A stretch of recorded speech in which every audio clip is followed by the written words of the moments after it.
जंगल में एक तालाब था। उस तालाब में बहुत से जीव रहते थे। वही तालाब के पास एक वृद्ध बगुला भी रहता था, जो कि बहुत बूढ़ा होने के कारण मछलियों का शिकार करने में असमर्थ हो गया था और अक्सर उसे भूखा ही रहना पड़ता था।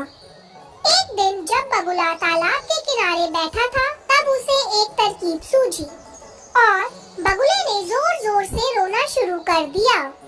बगुले को रोता देख एक केकड़ा तालाब से बाहर आया और बगुले से पूछा, क्या हो गया है बगले, क्यों रो रहा है पगले तू? ए केकड़ा भाई, मैंने एक आकाशवाणी सुनी है कि इस तालाब का पानी जल्द ही सूख जाएगा और यहाँ के सभी जीव मर जाएंगे। बस इसीलिए मेरी आंखों में आंसू है और अम्मी जान कहती थी कि हो सके तो किसी का भला कर दो। अच्छा है।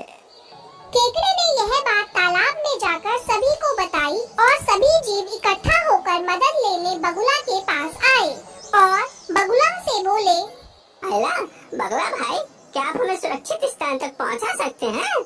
हाँ दोस्तों, यहाँ थोड़ी दूरी पर ही एक विशाल तालाब है। मैं तुम सब लोगों को कुछ ही दिनों में वहाँ पहुँचा दूंगा।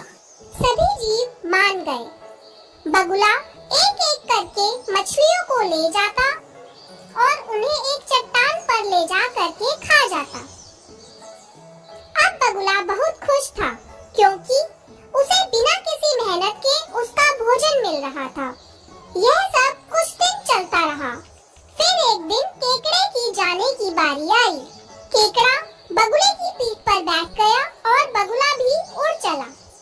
कुछ दूरी पर केकड़े ने बगुले से पूछा, क्यों बगुले, खुश तो है ना मछलियाँ वहाँ? तू ले जा रहा है मुझे जहाँ।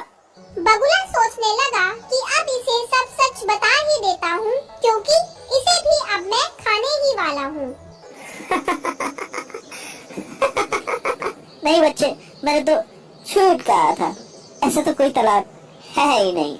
और हाँ, जो मछलियाँ मैं ले गया था वो सारी मछलियाँ मेरे पेट में खुश हैं और अब तू भी वहीं जाने वाला है। केकड़े ने सोचा, यदि यह दुष्ट बगुला जीवित रहा तो उसका और तालाब के सभी जीवों का जीवन संकट में आ जाएगा। यह सोचकर केकड़े ने अपने तेज पंजे बगुले की गर्दन में गाड़ दिए। ये तूने अच्छा नहीं किया बगुले, अब मरेगा बगुला। बगुला धरती पर जा गिरा और मर गया। बहुत फड़फड़ा रहा था, जान बचाएगा सबकी।